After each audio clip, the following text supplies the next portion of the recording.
నేనే బోర్డు తయారు చేసి వాళ్ళ దేవస్థానం మన దేవస్థానం పేరు రాసి పెడతా అని చెప్తాను. ఇంకేం కాదు వాళ్ళు చెప్పు. పైన రాస్తాం రా స్వయంభూ ఎవరు ఎందుకు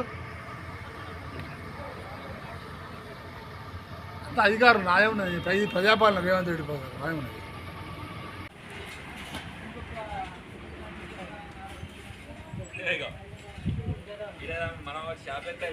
సీతారామచంద్రస్వామి దేవస్థానం ఇల్లంతకుంట జిల్లా కరీంనగర్ శ్రీ సీతారామచంద్రస్వామి బ్రహ్మోత్సవాలు.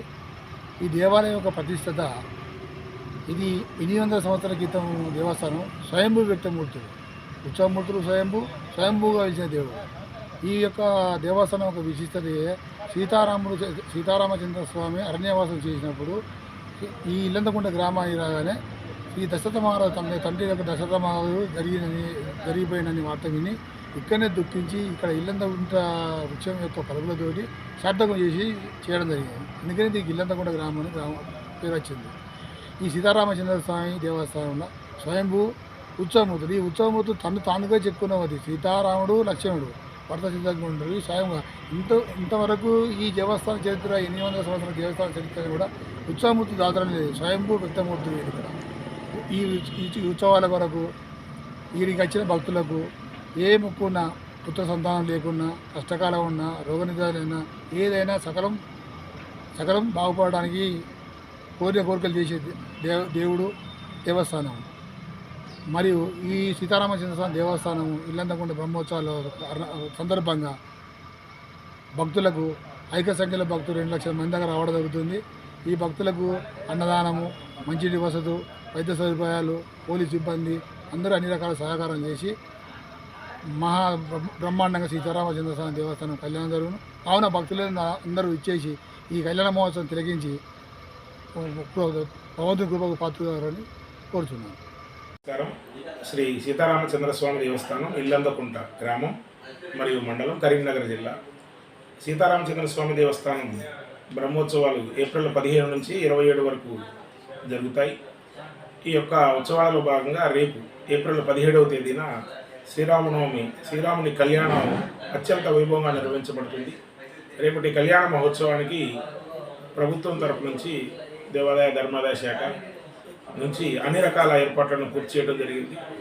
ఇక జిల్లా కలెక్టర్ గారి పర్యవేక్షణలో అన్ని ఏర్పాట్లను భక్తులకు చదువు పందిళ్ళు, త్రాగునీటి సదుపాయము, అలాగే మెడికల్ క్యాంపులు, అలాగే ట్రాఫిక్ డైవర్షను, పార్కింగ్ సదుపాయము, అలాగే భక్తులకు మజ్జిగ మరియు బిస్కెట్లను కూడా ఈసారి ఇవ్వడానికి వివిధ స్వచ్ఛంద సంస్థల ద్వారా ఏర్పాట్లు చేయడం జరిగింది. అలాగే భక్తులు కళ్యాణాన్ని వీక్షించడానికి ఈసారి విఐపి పాసులను రద్దు చేసి భక్తులందరికీ ఉచితంగా కళ్యాణాన్ని వీక్షించే అవకాశాన్ని కల్పించడం జరిగింది. అలాగే వృద్ధులకు, అలాగే ఈ యొక్క నడవలేనటువంటి స్థితిలో ఉన్నటువంటి వాళ్ళకు కళ్యాణం దగ్గర ఒక 1500 కుర్చీలను ప్రత్యేకంగా ఏర్పాటు చేయడం జరిగింది.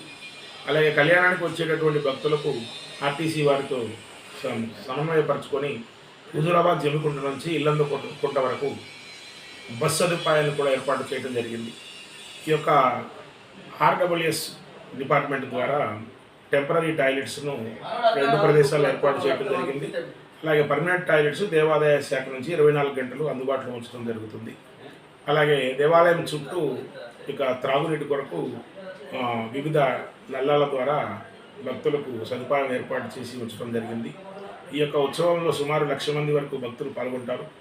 భక్తులు కళ్యాణం అనంతరం ఉచిత అన్నదాన సదుపాయాన్ని కూడా వినియోగించుకోవచ్చు. ఎమ్మికుంట cotton millers, rice millers, parboiled millers వారు 2010వ సంవత్సరం నుంచి ఈ యొక్క ఇల్లందుకుంట శ్రీరాముని వారి యొక్క సేవలో కళ్యాణానికి వచ్చే భక్తులకు అన్నదానాన్ని ఏర్పాటు చేయడం జరిగింది.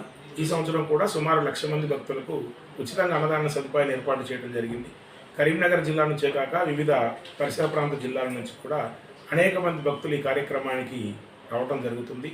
ఈ యొక్క కళ్యాణ మహోత్సవంలో భగవద్భక్తులందరూ పాల్గొని ఈ యొక్క స్వామివారి కృపకు పాత్రలు కావాల్సిందిగా కోరుతున్నాను.